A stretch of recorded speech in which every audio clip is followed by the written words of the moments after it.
Bonjour et bienvenue sur Technapa, la Tech à Papa. Alors aujourd'hui, je vais vous présenter le Laser Packer 4.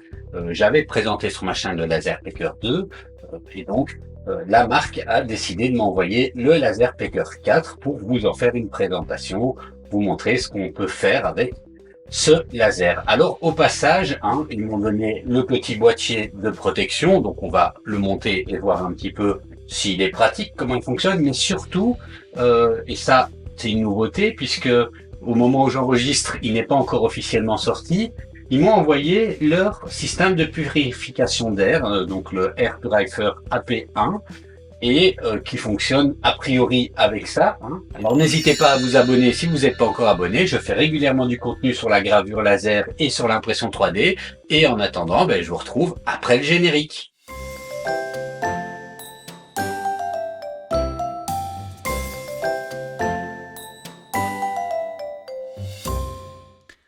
Bon alors commençons par les caractéristiques de la machine. Donc qu'est-ce qu'on peut voir? On est toujours, j'avais fait le test du LP2, on est toujours sur ce petit format qui est portable facilement, qui permet alors directement de graver sur un mur si on veut ou sur un carton.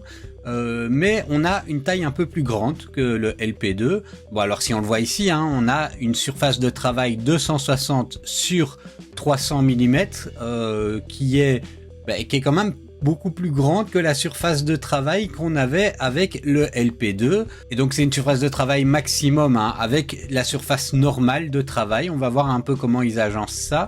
De 120 x 160. Alors ils disent qu'on peut graver pratiquement tous les matériaux, donc ça on testera la gravure.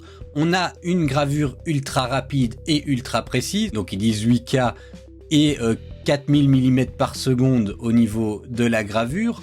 On peut l'utiliser sur Laserpacker ou sur Lightburn, et ça c'est bien de pouvoir l'utiliser aussi sous Lightburn. Alors non pas que l'application Laserpacker est pas bien, mais c'est bien de pouvoir l'utiliser sous Lightburn.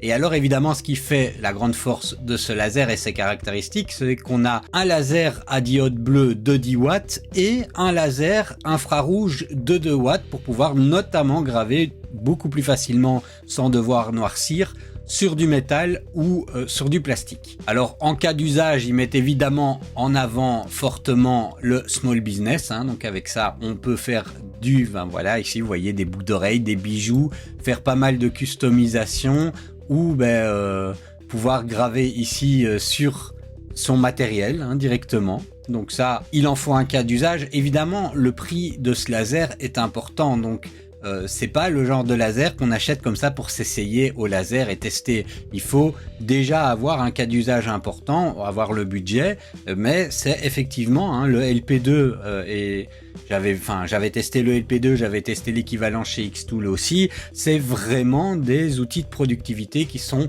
très intéressant quand on reste dans un format comme ça qui est assez petit. Moi ce que je trouvais très bien et très facile avec ce laser, avec le LP2, donc je veux voir si on va retrouver ça ici, c'est le positionnement, savoir exactement où ça va graver, comment on positionne, ça j'ai trouvé vraiment très bien et voilà, on verra si on retrouve cette simplicité d'usage ici. Et donc le laser 10 watts pour le bois, le carton, le papier, le verre, l'acrylique noirci, le noir ou le noirci, pour le liège, pour la pierre par exemple ici on est sur de l'ardoise, sur le silicone, sur le cuir, donc voilà, et l'infrarouge sur les métaux principalement et les quelques plastiques. Donc on va avoir ici l'acier, l'or, le platine, l'argent, l'aluminium, le titane, le bronze, le cuivre, donc je disais des plastiques, de l'acrylique et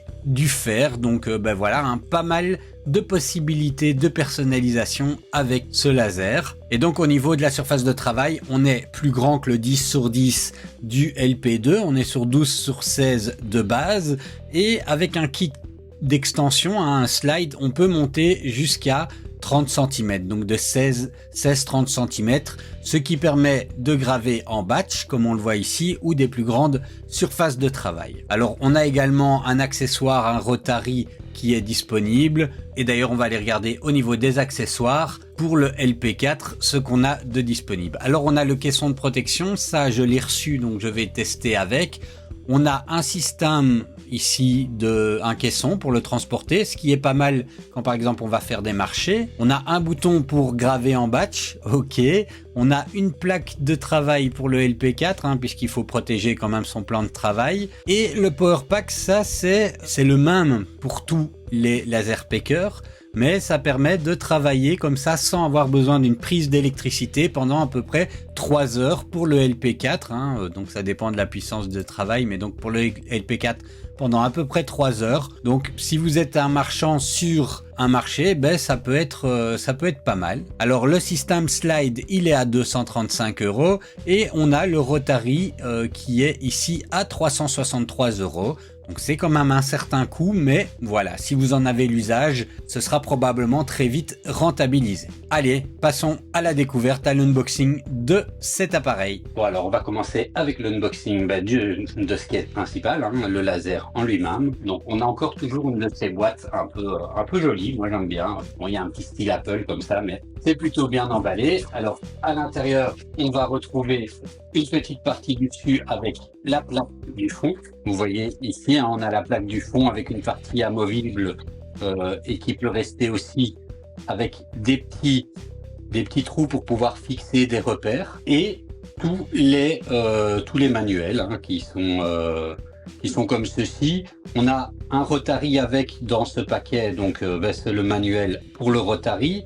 On a le slide extension dans la boîte également, donc c'est le slide extension, et les manuels en lui-même qui est assez clair, mais qui est malheureusement uniquement en anglais. Après, on va retrouver un petit peu de matériaux de test, la petite règle qui peut servir pour le focus. Alors il y a plusieurs manières de faire le focus et ça c'en est une, c'est utiliser la règle, et les éléments pour le kit d'extension pour la gravure. Alors ceci, c'est la base du kit d'extension qu'on retrouve également dans cette boîte. On a le Rotary ici qui est un système avec un mandrin, donc ça je le testerai dans la vidéo. Le laser en lui-même qui est imposant, vous voyez ma main, il est beaucoup plus imposant que la version 2, et il est beaucoup plus lourd aussi. Alors on a la potence du laser, on est sur un système de rails linéaires. Voilà, on regardera un petit peu plus à l'usage un peu plus tard, mais on vient fixer le laser comme ceci, ici, c'est plutôt dans ce sens-là.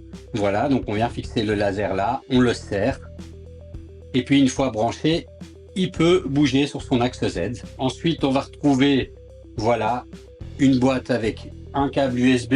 On a l'espèce de petite cloche qu'on retrouvait déjà sur le Laser Faker 2, qui permet à la fois de protéger des rayons du laser, d'avoir un petit système d'extraction d'air, voilà, mais bon, qui ne filtre pas, qui fait simplement que l'extraire, et en même temps d'avoir une hauteur de focus. La prise de courant, la paire de lunettes, alors elles m'ont l'air de meilleure qualité que la plupart des paires de lunettes qu'on reçoit habituellement, donc moi j'utilise une autre paire en général, de meilleure qualité. Celle-ci m'a l'air de meilleure qualité que les petites paires qu'on reçoit avec les lasers habituels. On a également une petite boîte plutôt stylisée avec les vis de montage, avec, je ne sais pas ce que c'est ça, un truc pour stabiliser le Rotary.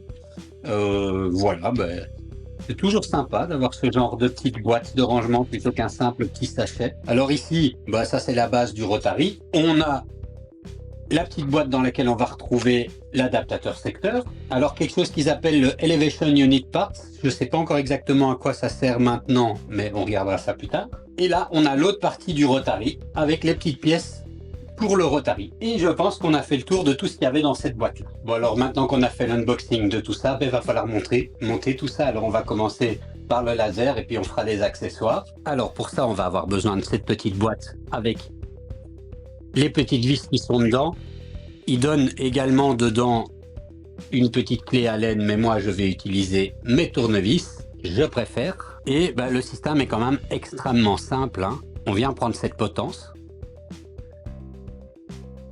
On la met ici, comme ceci, et on visse. Alors comme d'habitude, on va venir serrer en croix, et on ne serre pas encore totalement tout.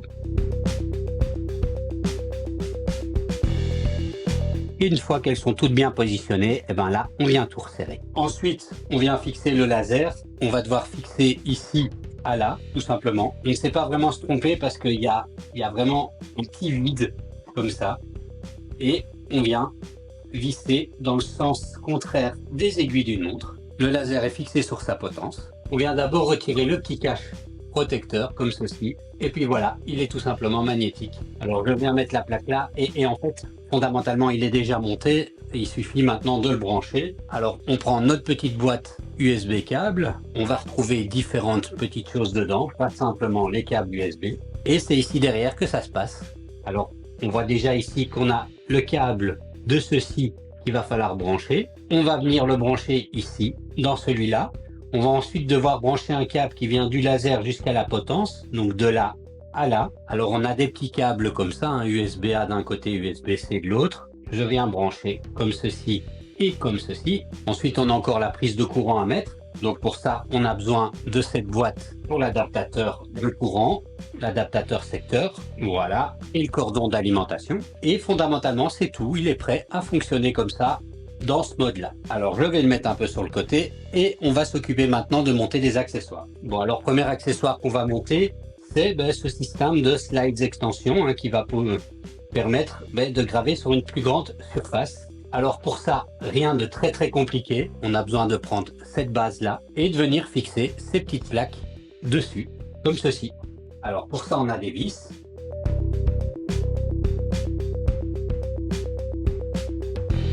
Et ça se branche comment? Bon, il va falloir retirer ceci. À l'arrière, on peut débrancher le port USB sur lequel il était. On vient prendre un des câbles et on le branche à la place, comme ceci. Et ici, dans le port USB qui est là. Et puis on vient le fixer comme ceci. Et alors on a une surface de travail qui est à la fois plus grande et en même temps qui peut bouger pour pouvoir faire quelque chose de plus long.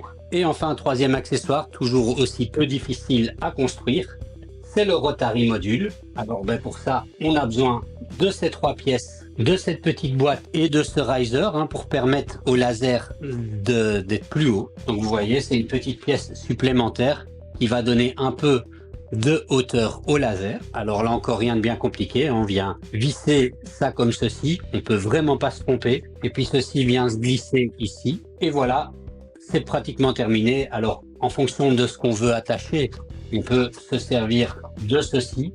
Soit, par exemple, si on veut mettre un verre à vin, on peut l'attacher comme ça. Et puis, on peut, voilà, on ouvre la mâchoire, ça va tenir le verre.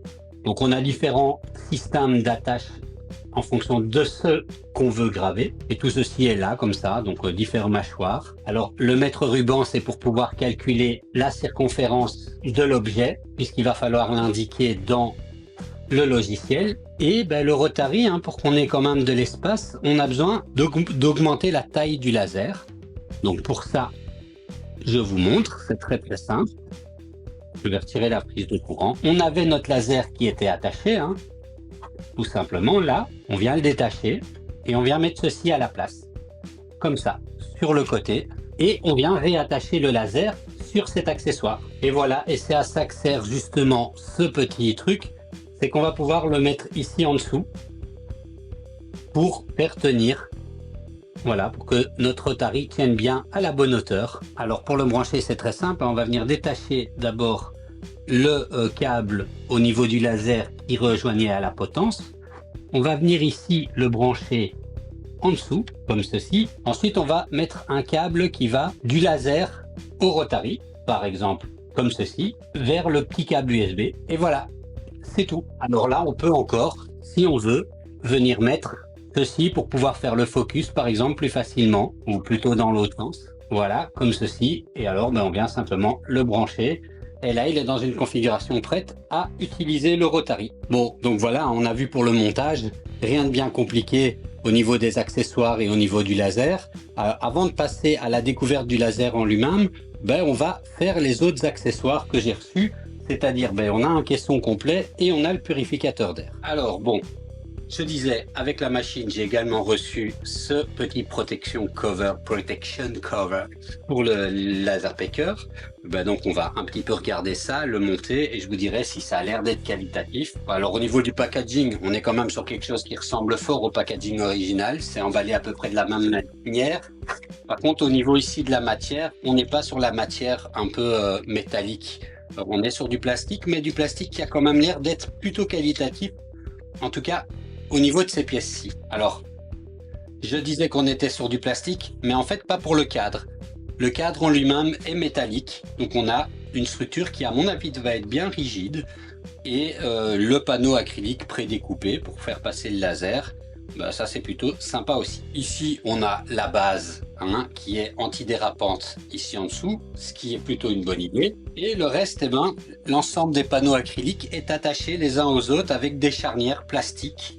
Voilà, donc on verra pour le montage. Et on a une porte avec un petit bouton qui est lui déjà fixé. Ensuite on a un petit câblage, donc je suppose que c'est pas juste une cloison. Je ne sais pas ce qu'elle fait de particulier, peut-être que ça stoppe le laser au moment où on ouvre la porte. Ouais, alors vous voyez, on a une série de cas d'usage. On peut utiliser le slide extension avec des petits... Ah oui, voilà. Ça, c'est si on utilise le slide extension, on peut venir... C'est des suréleveurs si voilà, on utilise ça. Donc voilà, ils ont bien pensé à tout. C'est pareil avec le Rotary, vous voyez, ils mettent le petit kit d'extension, maintenant il reste à le construire. Alors pour le construire, là encore, on est fort dans la simplicité. On va venir mettre le cadre vers le bas avec cette petite partie qui monte ici sur le côté avant droit. Ensuite, on va prendre la partie pliante comme ceci avec le câble. Donc l'extracteur est vers l'extérieur et on a le câble vers l'intérieur. Et on vient simplement le clipser dedans. Il n'y a en fait pas de vissage là pour le moment. Et je ne crois pas qu'il y ait des vis. Donc ça se trouve c'est absolument sans vis. Dans le petit sachet, il y a quand même... Ce ne sont pas des vis, mais c'est des petits rivets. Donc on doit venir sécuriser avec des rivets une fois que le panneau est clipsé. Donc c'est en fait pas très compliqué. Et on en a également 2 à mettre à l'arrière, si je ne les perds pas, comme ceci et comme ceci. Alors on a un petit câble USB parce que le ventilateur va fonctionner attaché au laser, on n'a pas une alimentation externe. On va venir connecter le petit câble que vous voyez ici au ventilateur, ce qui connecte le ventilateur à la base. Et donc il y a un système de détection de porte, donc j'imagine que lorsque la porte est ouverte, le ventilateur s'arrête de tourner. Voilà, j'imagine. Je ne sais pas encore exactement comment ça fonctionne à ce stade-ci. On vient prendre notre partie supérieure, on vient clipser comme ceci également. Et on a également des rivets à mettre pour sécuriser. Et puis on vient prendre la porte. Alors il ne faut pas trop enfoncer parce qu'il faut d'abord venir fixer la porte. Voilà. Et ensuite, une fois que la porte est fixée, là, on peut venir enfoncer un peu plus et on vient mettre des rivets tout autour. Alors, ici, on a un petit multiprise USB. Là, c'est pour, en fonction des accessoires qu'on va utiliser avec le caisson. Si on utilise par exemple le Rotary et qu'on a besoin d'avoir un port supplémentaire. Donc voilà. Et le caisson, vous voyez, on a notre laser qui est comme ça. Et le caisson, on vient simplement le poser au-dessus, comme ceci. Alors il faut d'abord attacher le port, le câble USB, je ne l'ai pas fait ici, ça aurait été un petit peu plus malin. Donc d'abord venir attacher le câble USB à l'arrière du laser pour faire fonctionner le ventilateur. Maintenant le caisson est mis et on peut utiliser notre laser.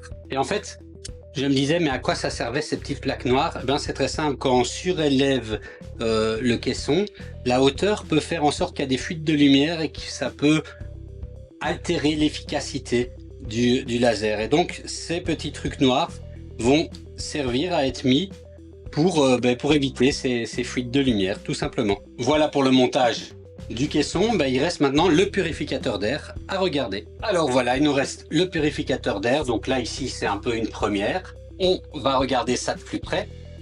J'ai pas beaucoup d'infos dessus. Je ne sais pas si il peut s'utiliser uniquement avec le laser, les modèles de laser picker, ou si il peut également s'utiliser de manière plus universelle.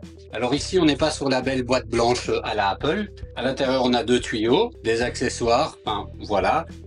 Ce qu'il faut pour le faire fonctionner, une prise de courant, le bloc adaptateur et le purificateur d'air en lui-même qui est un peu lourd, qui est joli, hein, qui est dans le style de... Alors je vais vous le montrer. On a des filtres de rechange aussi. On a une poignée, hein, c'est comme un panier de pique-nique. Voilà. Et le purificateur d'air est comme ceci. Transportable. C'est bien prévu si, avec un laser comme celui-là, si on va sur un marché ou quelque chose comme ça. On retire ici le dessus et on peut voir qu'on a le filtre. Alors ici, il n'est pas encore utilisé, hein, puisqu'il est tout nouveau, forcément. Donc il faudra... Voilà. Donc on a un gros filtrage. Donc avec un pré-filtre en coton, le filtre EPA 13, du charbon actif et un autre filtre EPA 13. Donc voilà. Alors on a simplement le pré-filtre en coton en remplacement. J'imagine qu'au bout d'un moment on va devoir remplacer ce gros filtre là. Mais on a comme ça un système qui est quand même assez costaud. À l'intérieur, on a un système d'aspiration, comme vous pouvez le voir. Et c'est très simple, hein, le filtre se met comme ça dedans. On referme le capuchon. On vient attacher la buse. Alors ce qui est bien, c'est que j'ai le caisson, donc je vais pouvoir attacher la buse au ventilateur du caisson. Je pourrais le faire directement aussi au ventilateur qui est attaché ici au laser, si je n'ai pas le caisson. Donc pour ça, c'est pas compliqué, hein. Je viens ici prendre cet accessoire là, y visser ma buse et puis ici, voilà, clipser sur l'arrière et venir attacher ça au purificateur d'air. Alors là, je voulais regarder pour être sûr du bon endroit pour le mettre et je peux voir que j'ai oublié de vous montrer qu'il y avait le manuel et dedans, contrairement aux autres produits, on a du français dedans.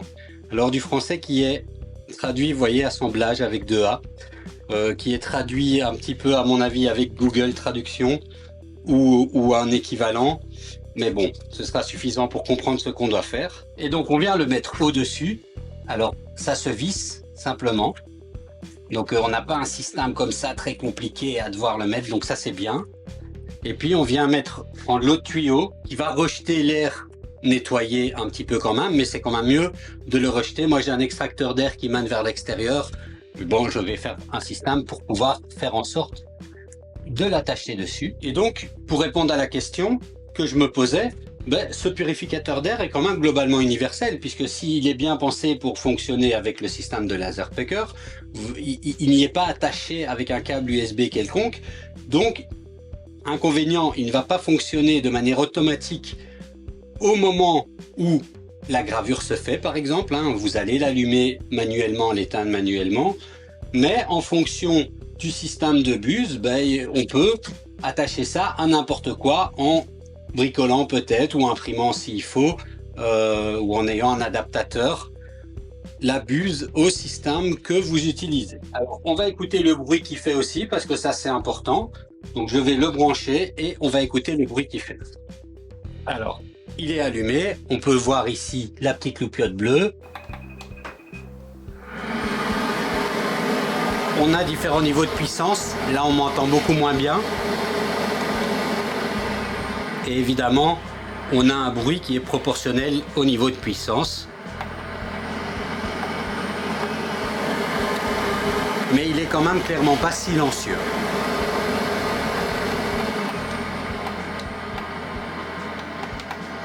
Alors quand il est allumé, il a quand même un niveau de puissance minimum, hein. Donc ici, voilà, je ne peux pas aller plus bas que ça. Et l'air ici est rejeté, évidemment avec une puissance proportionnelle à la puissance de purification et d'extraction de l'air.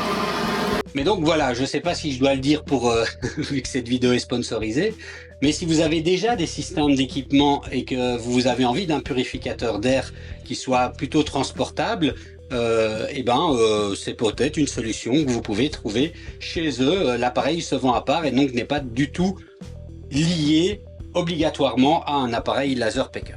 Voilà, on a terminé avec cette partie qui était déjà bien longue sur l'unboxing et le montage de l'appareil et de ses accessoires, je vais maintenant faire quelques tests de cas d'usage. Donc on va regarder l'application et il y a une application mobile et une application sur l'ordinateur et je vais graver quelques petits trucs pour vous montrer son fonctionnement et le cas d'usage.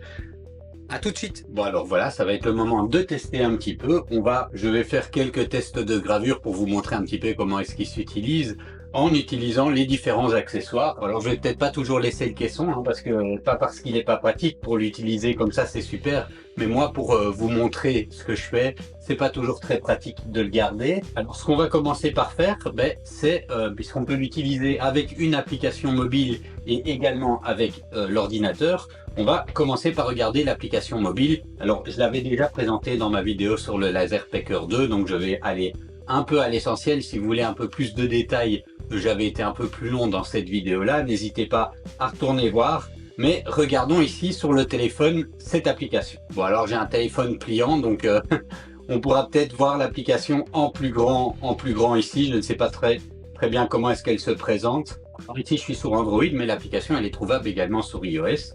Donc vous pouvez voir ici qu'on a une application comme ça qui est voilà, assez simpliste, j'ai envie de dire, de base. Alors, j'imagine qu'on a plusieurs possibilités. On a la possibilité, quand on clique sur photo, de venir importer une de nos photos. Alors, il me demande des autorisations, voilà. Et donc, je peux importer une de mes photos, en faire une gravure. Photographie, encore des autorisations. Je peux directement faire la photo de quelque chose et exploiter les possibilités de gravure. Le menu créer, ça me donne un petit menu, soit avec le texte, soit comme ça, je peux directement faire quelque chose que j'aurais envie de graver, on ne sait jamais, ou écrire quelque chose. Par exemple, si je veux directement écrire sur un porte-clés ou quelque chose comme ça, je double-clique, je mets ce que je veux écrire, hop, et Knapa, je choisis la police. Je peux en rajouter. Alors je peux en rajouter manuellement, donc si j'ai le fichier police quelque part. Donc ça c'est plutôt pas mal. Et sinon de base ils ont 4 polices. Voilà. On peut s'amuser à ciseler le texte, à en donner de l'inclinaison, à créer un code barre ou un code QR. Donc voilà, ça c'est pas mal, le code QR.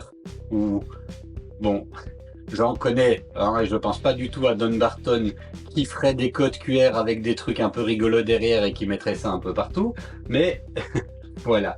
Donc on a ici une possibilité plutôt textuelle et le menu clipart, c'est une série comme ça de petits vecteurs qu'on peut utiliser pour graver directement dessus. Et je peux également venir importer moi-même mes vecteurs au cas où, par exemple, j'ai envie de le faire régulièrement. Je suis sur un marché, j'ai mon logo, je veux toujours le faire comme ça, ou j'ai designé des prénoms d'une certaine manière et j'ai pas forcément mon ordinateur portable avec moi. Je peux le faire directement depuis l'application. Alors l'onglet communauté, ça j'avais vu, on a une série de d'infos, des gens qui partagent des créations, là ici par exemple pour faire un marque-page, des photos à graver, voilà, toute une série de choses.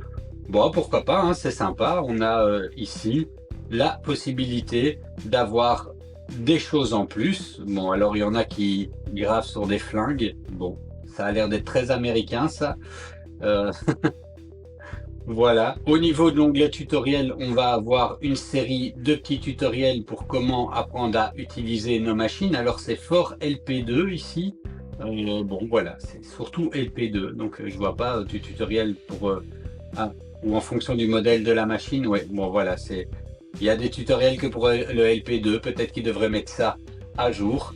Et enfin, ici des modèles disponibles en fonction de certains types de matériaux. Donc c'est pas une base de données énorme, mais c'est quelque chose qui va aider un petit peu. Et puis on a notre menu avec une petite interface comme ça particulière, un peu genre MakerWord, où on peut venir partager nos modèles et puis avoir des likes et tout. Et bon, voilà. Moi personnellement je m'en fiche, mais si c'est votre truc, c'est votre truc. Alors on va venir connecter l'appareil, mais avant ça je dois le brancher parce que je l'ai pas branché. Et une fois que je l'aurai branché, je vais venir cliquer ici pour connecter l'appareil et il va se connecter en Bluetooth. Bon alors voilà, il est branché. Maintenant qu'il y a un petit peu plus de bruit parce que Le laser lui-même a un ventilateur qui fait un peu de bruit et après je vais mettre le purificateur d'air. Il n'est pas impossible qu'il y ait un petit changement dans la voix puisque je vais peut-être devoir couper ce que je fais en direct au montage et passer en voix off. Mais on verra, je verrai ça au montage. Donc je viens cliquer maintenant sur cliquer ici pour connecter l'appareil. Il me demande encore des autorisations et vous voyez directement il a trouvé ici un appareil, le LP4. Il s'y connecte, il est connecté, c'est pas plus dur que ça. Bon, alors on va commencer doucement avec un premier test. Je devais justement faire un petit porte-clés et donc on va tout de suite essayer la gravure en IR, hein, donc sur du métal sans devoir noircir, parce que je devais faire un petit porte-clés pour ma maman pour mettre ses clés hein, qu'elle nous a données au cas où on avait besoin d'avoir accès à son appartement. Bon, voilà, maman Titi, hein. Je vais faire un porte-clés comme ça, sans cisaillement, donc en solide. Je vais prendre cette police-là, c'est très très bien. On a une série de résolutions possibles et on a la taille à mettre. Et voilà, j'ai ce petit médaillon hein, qui va me servir. Alors, c'est de l'inox, hein, c'est pas de l'argent ou quoi que ce soit, c'est de l'inox. J'ai pas d'argent, donc je crois pas que je vais pouvoir tester sur de l'argent ou sur des métaux très nobles, hein, parce que ça, j'ai pas ici sous la main. Mais on va tester ceci. Alors, il a un diamètre de 3 sur 3, donc je vais venir ici mettre 25 en largeur et alors il met automatiquement en fonction de la taille. Je vais me rapprocher avec la caméra et vous allez pouvoir voir comment se fait la prévisualisation sur la pièce. Donc maintenant, si je réappuie Start Preview, vous voyez, j'ai ici la zone de prévisualisation qui s'affiche. Alors, on a aussi une chose à faire, c'est le focus. Donc, on va déjà commencer par faire ça. Alors, le focus, vous voyez, je dois venir faire descendre la petite tête jusqu'à ce que les deux points rouges se rejoignent. Évidemment, sur notre pièce et pas sur le plateau. Ensuite, nous avons notre cadre de visualisation. Il est comme ceci. Bon, je vais diminuer un petit peu pour être certain et mettre plutôt 20. Et je refais ma prévisualisation.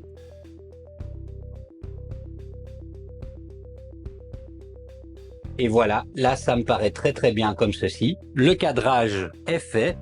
En tout cas, j'espère que vous le voyez. Je rezoome un petit peu pour que vous voyez ça mieux. Donc là, le cadrage pour moi est fait. Je suis dans le bon. Alors, je vais pas fermer la porte, mais c'est mieux de le faire quand même. Mais sinon, vous ne verrez pas vraiment grand-chose. Je peux lui demander d'afficher le point central. Donc, on voit maintenant un petit point bleu pour être certain qu'on est dans le bon. Et vu que c'est fait et que c'est bon, je peux venir choisir le matériel sur lequel je vais graver. Je vais lui dire métal oxyde, c'est très bien. Je suis bien en longueur d'onde de 1064 nm. Ça, c'est pour le laser infrarouge, justement. Le 450 nm, c'est le laser bleu, donc le laser plus classique pour les autres matériaux, notamment les matériaux bois. Et ben, on va tester comme ça.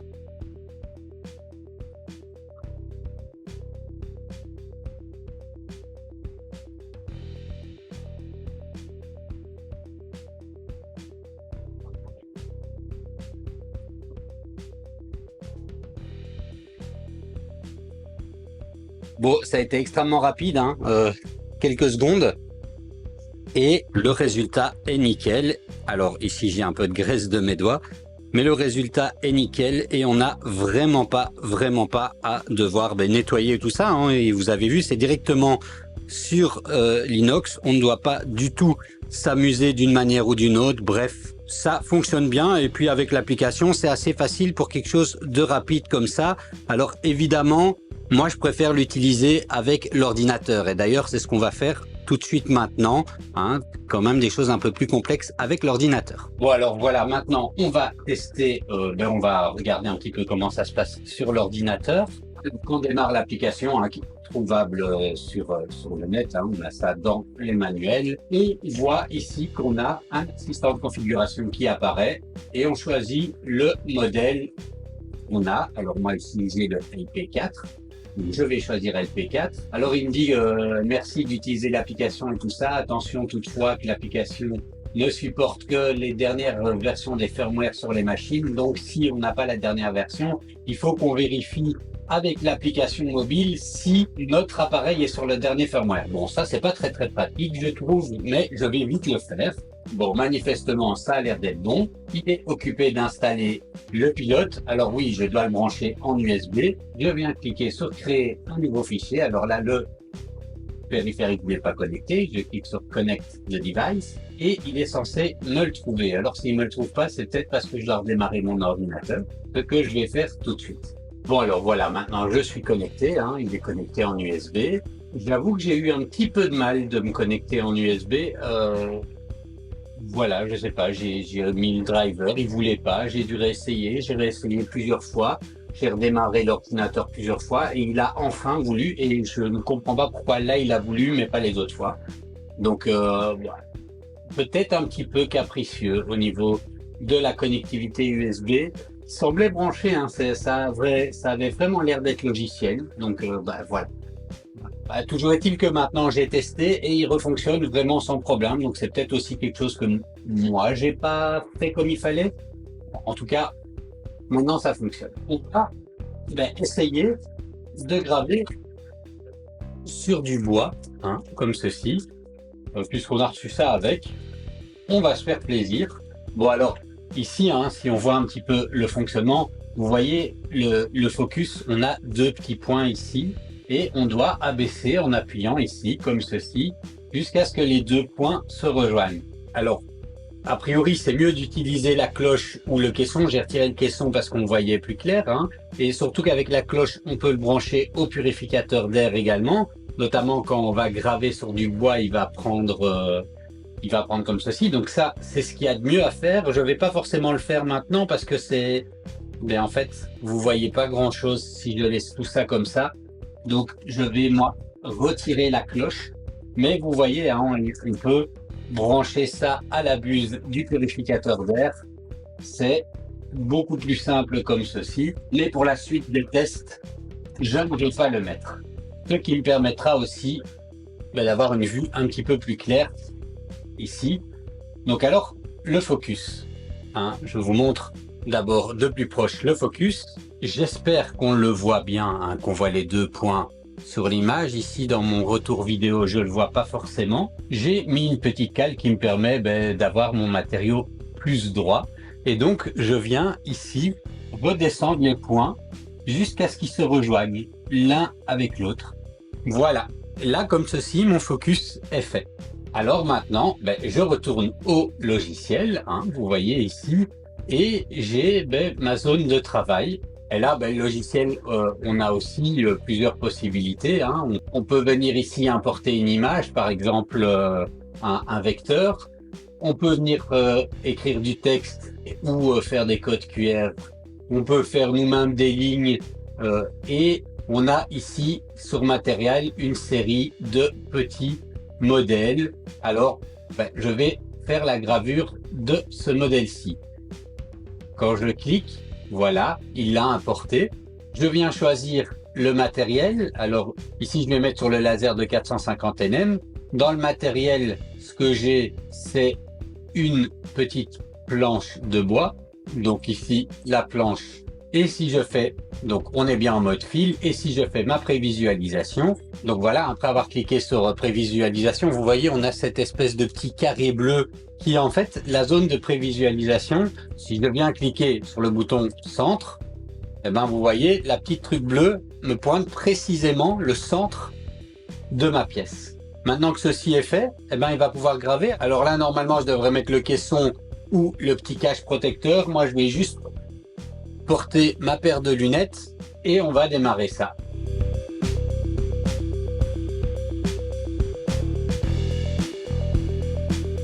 Bon, alors voilà, hein, ça a très bien gravé.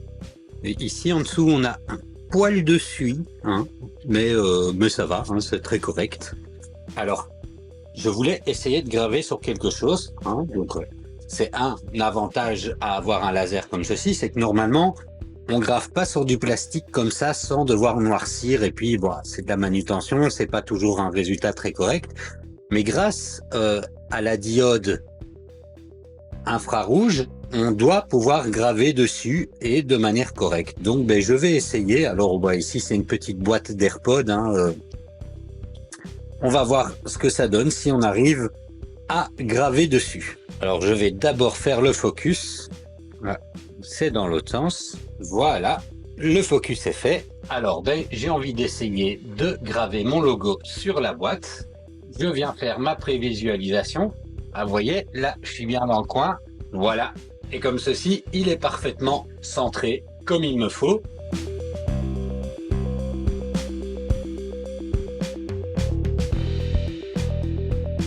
Et voilà le résultat.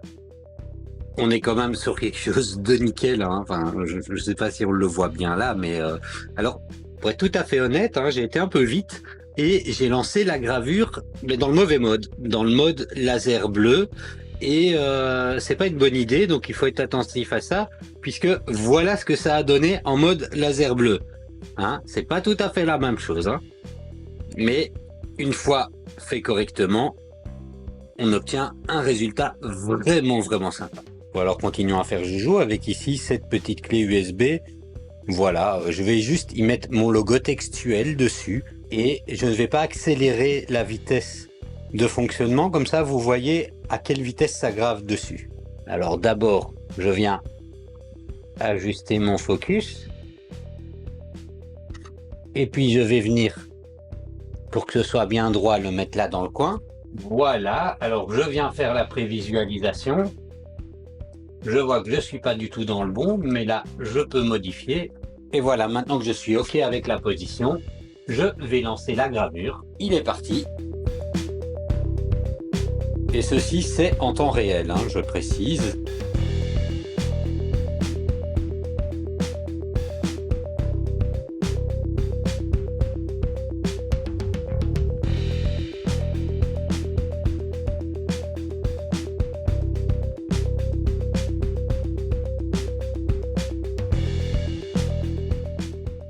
Et voilà ce qu'on obtient. Alors, c'est nickel, hein. Je vois qu'il n'y a pas grand chose d'autre à dire. C'est super facile et c'est nickel. Bon, un truc qu'on m'a déjà demandé, c'est si on pouvait graver comme ça sur un petit, sur une impression 3D. Alors ici, j'ai un petit Benchy qui est fait en PLA. Voilà, que je vais essayer de tenir de manière perpendiculaire un maximum. Je viens faire les focus et je vais graver mon logo en lettrage.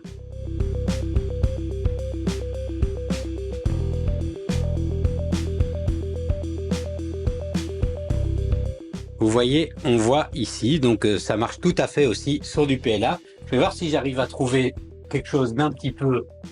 Bon, alors ici, ce sera plus clair. C'est une tour de vitesse que j'avais imprimée pour une imprimante en test. Eh ben, on va... C'est parti pour la musique.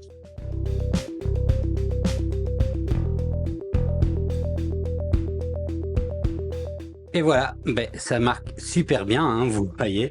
On a un super marquage. Alors ça, c'était une petite tour en PLA. Bon, alors on a un peu vu ça. On va maintenant passer à la gravure d'un dessin en ardoise. Alors, j'ai cette petite ardoise-là, donc je vais graver sur cette ardoise. Par contre, je vais faire ceci parce que vous allez me dire c'est fait pour être marqué la plaque, mais j'ai pas envie qu'elle soit marquée plus. Et je vais faire dépasser l'ardoise pour que tout se grave dessus. Je vais mettre l'ardoise comme ceci. Et en fait, vous voyez, j'ai une ardoise qui est à peu près un carré de 10 sur 10. Donc, je vais faire une image de 10,5 sur 10,5 et placer ça au cercle. Je fais mon focus. Voilà. Vous voyez, c'est extrêmement rapide. Je vais graver ici non pas en infrarouge, mais en laser bleu. Et je ferai ma prévisualisation.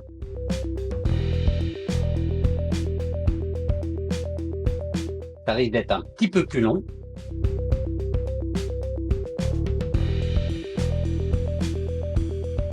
Alors voilà le résultat. C'est plutôt sympa, mais ça a gravé un peu fort peut-être. Je devrais probablement affiner des réglages, mais voilà, c'est plutôt sympa.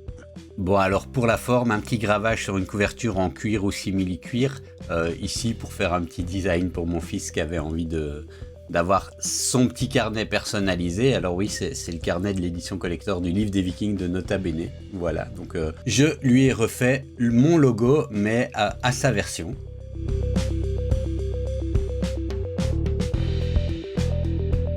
Et voilà, le résultat est probant, hein, pas de souci de ce côté-là. Bon, alors je reprends ici en voix off, hein, parce que vous avez entendu au cours de la vidéo, le son est vraiment particulièrement différent. En fait, je me suis rendu compte que mon micro, cravate, était mort. Et voilà, donc je vais devoir racheter un micro pour enregistrer dans l'atelier. Du coup, maintenant le son sera probablement un petit peu meilleur. Donc ici, on va tester le module Rotary. Alors pour ça, j'ai commencé avec cette petite, ce petit truc pour E à la coque en bois. Alors premièrement, on va fixer là, je sais pas comment on appelle ça, une coquière, je sais pas quel est le nom, mais voilà, on le met comme ceci, il est attaché, on vient faire le focus, hein, donc toujours avec les boutons ici, plus et moins, on pourrait le faire directement dans l'application, il y a également le bouton pour ça. Alors voilà, dans l'application, on doit venir activer le module Rotary dans les paramètres, et une fois que c'est activé, vous avez comme ceci, votre plan de travail qui est modifié, hein, vous voyez, comme un énorme cylindre. Alors on va venir, ici je fais un texte avec une police un petit peu plus sympa et je viens le positionner un petit peu comme, en fait, comme je voudrais que ce soit gravé, comme je vois le laser devant moi. Hein, vous voyez ici j'ai le Rotary qui est de manière perpendiculaire, le laser qui est devant moi, on voit un petit peu comme ça. Moi je trouve que dans l'application c'est pas super intuitif de savoir comment bien positionner pour le Rotary, ça c'est probablement un point d'amélioration pour eux. Mais bon, voilà, il faut un petit peu se faire la main. Une fois qu'on a compris le principe, ça devient plutôt simple.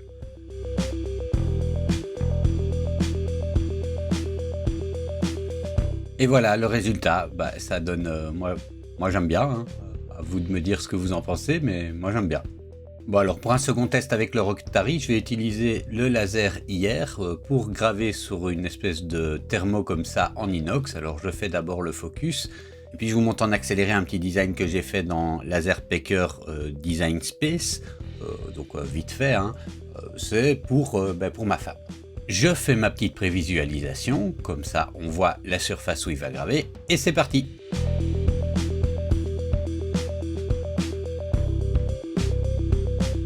Bon alors je me suis rendu compte que dans l'application j'avais oublié de régler le diamètre de la gourde du thermo et donc c'est un petit peu étiré puisque c'était le diamètre d'un test que j'avais fait précédemment, mais sinon le marquage se fait bien, hein. On a une oxydation comme ça de la surface qui donne un résultat probant. Bon alors maintenant on va tester l'extension slide, donc vous voyez c'est un petit module comme ça qui permet par exemple de mettre une plaque à 4, alors ils disent 16-30, mais en fait moi j'ai l'impression qu'on peut travailler sur plus que 16-30, enfin. Mais donc ce module a deux particularités. La première c'est que ça vous permet de travailler sur une surface un peu plus grande, et je vais faire un premier test qui va dans ce sens. Et l'autre particularité c'est que ça vous permet de travailler sur des objets multiples, et éventuellement il va bouger son plateau pour arriver à le faire sur des objets multiples. Et donc on regarde ça vite fait. Bon alors première chose à faire dans l'application, c'est de cliquer sur la petite roue crantée, venir sur mode setting, désactiver le mode roller et activer le mode extension.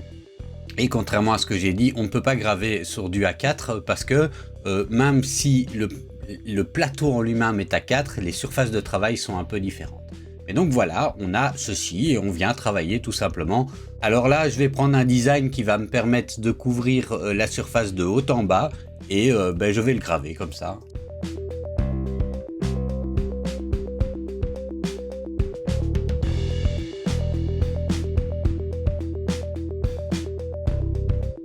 Bon alors voilà, graver ça a gravé sans problème. Le problème ici, vous voyez, c'est que mes paramètres là de gravure étaient pas optimaux. Mais bon, ici derrière, c'était très bien. J'avais fait un test, mais j'avais changé un peu les paramètres. Bon, voilà. C'est pas grave, mais en tout cas, ça fonctionne. Bon, dernier test avant de passer à la conclusion, c'est l'utilisation de ce slide d'extension pour graver sur plusieurs objets en même temps. Alors, c'est pas très compliqué. Je vous remonte dans l'application. Alors première chose à faire, c'est de venir cliquer sur la roue crantée, désactiver le Slide Extension Mode en activant le Multi-File Engraving. Alors je vais graver mon logo sur les petits dés et vous voyez l'interface n'est pas différente, on a toujours le plan de travail. La seule chose qu'on devra faire c'est chaque fois qu'on va cliquer sur un objet, donc là je prends un objet, je vais faire des copier-coller pour les multiplier. Et je vais simplement positionner mes objets en jouant sur la prévisualisation de manière à pouvoir avoir clairement la zone sur laquelle je vais graver. Je vous montre ça tout de suite. Alors si je sélectionne tous mes objets, j'ai d'abord un gros carré de cadrage qui montre la zone de tous les objets. Et en fait, si je viens cliquer sur chaque objet, je peux venir ajuster comme ceci directement la zone de cadrage de chaque objet, en les déplaçant dans l'application jusqu'à ce qu'ils correspondent à la position sur l'objet sur le plateau.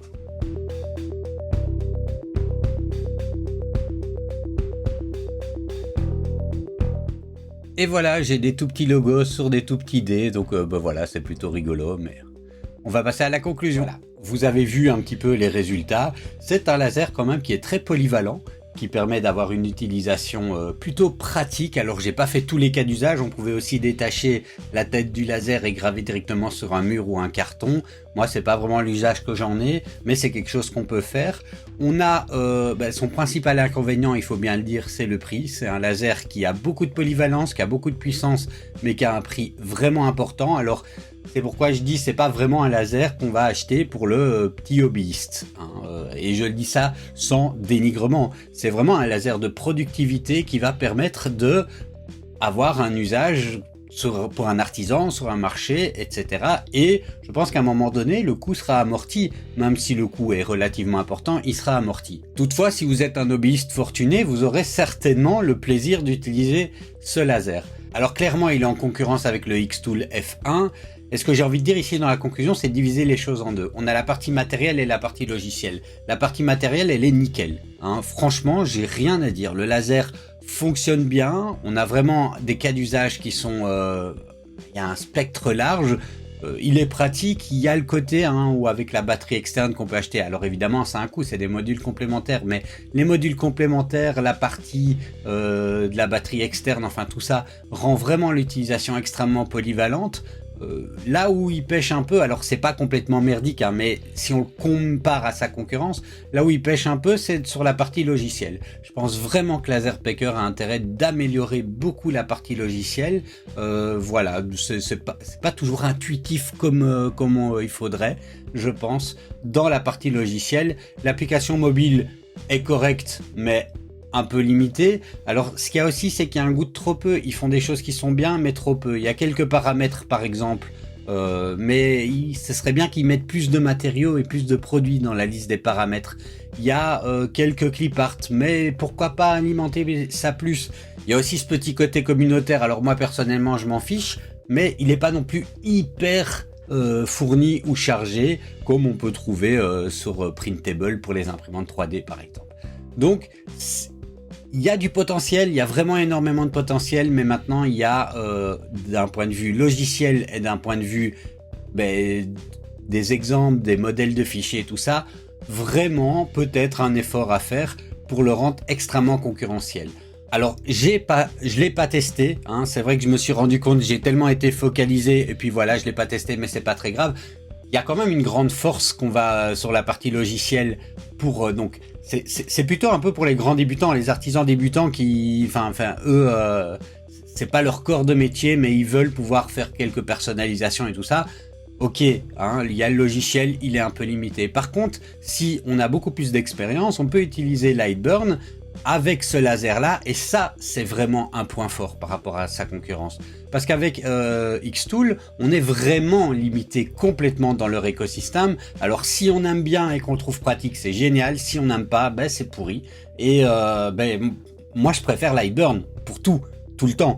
Donc voilà, moi je l'utiliserai ici avec Lightburn parce que voilà, je le trouve pratique sans plus Laserpecker, et que moi je vais pas du tout travailler avec des applications mobiles. Moi je suis pas un artisan sur un marché. Si j'utilise un laser comme celui-là, c'est dans mon atelier, c'est pas pour l'utiliser sur en extérieur avec une application mobile. Et quand bien même je le ferai, je prendrai mon ordinateur portable et j'utiliserai quand même avec l'application PC ou Mac, avec l'application non mobile.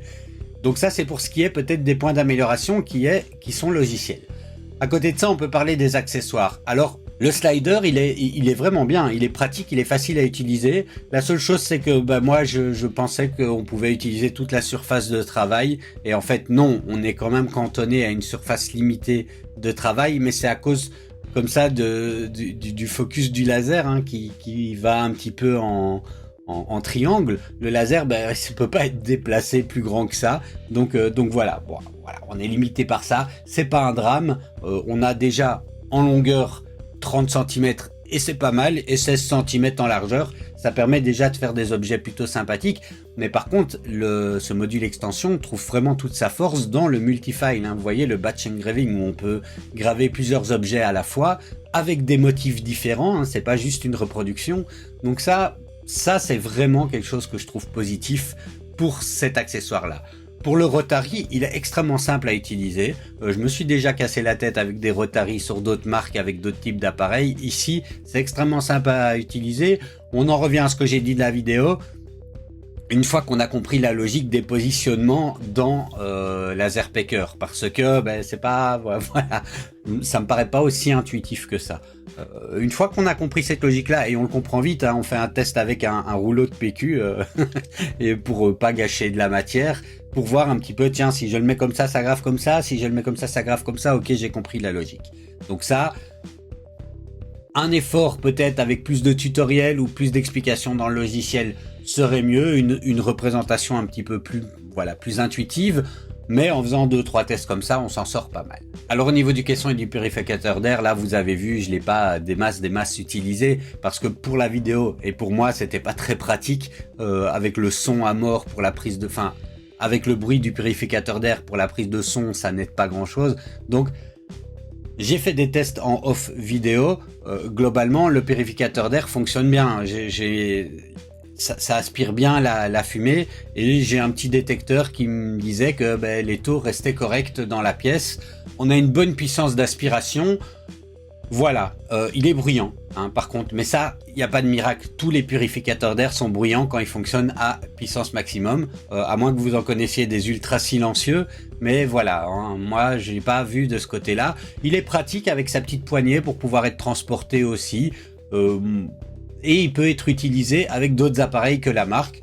Voilà, ça pourrait peut-être faire l'objet d'une vidéo spécifique et à part uniquement sur le purificateur d'air. Mais voilà. Et le caisson, le caisson, je l'ai pas trouvé aussi pratique que ça en fait. Je l'ai retiré sur la vidéo. En fait, il a un côté pratique, mais dès qu'on veut commencer à monter, descendre avec le focus, j'ai pas trouvé ça super pratique. En plus, il y a le câble USB, donc quand on l'utilise juste en version de base, ça va, il y a aucun problème. Mais si on commence à mettre l'extension pack ou le Rotary, qu'on doit utiliser le petit hub USB qui donne avec, et ben en fait ça passe plus, le module peut plus monter et descendre facilement. Peut-être un point d'amélioration sur la conception de ce caisson.